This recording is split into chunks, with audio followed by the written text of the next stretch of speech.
Me iniciativë të qendrës tregtare Remall, sot në hapësirat e kësaj qendre u mbajt kampanja me moton "Ne jemi pjesë e luftës kundër kancerit të gjirit", pjesë e cilës kampanje ishin edhe studentët e Fakultetit të Mjekësisë pranë USHT-s. Është fakt konkret dhe i dukshëm se informimi dhe sensibilizimi ka mundësuar diagnostikim të parakohshëm të kancerit, i cili ka rezultuar me shërim në pjesën më të madhe të rasteve, theksoi Elmedina Hasani, studente e mjekësisë. Kjo fushat organizohet 3 vite me radhë dhe është e përkrahur nga Fondacioni Dauti dhe Asociacioni i Studentave të Mjekësisë në Maqedoni. Këtë vit, në bashkëpunim me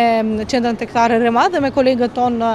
Fakultetin e Mjekësisë në Universitetin e Tetovës, vendosëm që të mbajmë edhe një shtand informativ për kancerin e gjirit, duke bërë në atë mënyrë shpërndarjen e fletushkave, të cilët të përfshin informata se cilët janë simptomat më të shpeshta të kancerit e gjirit, si dhe në pjesën e mbrapshme të saj ka informacione për atë që është më e rëndësishme pjesë e kësaj kampanje, se si bëhet vetë kontrollimi. Gjatë kësaj kampanje u ndan broshura me udhëzime dhe gjithashtu edhe nga një shall si dhuratë për vizitorët.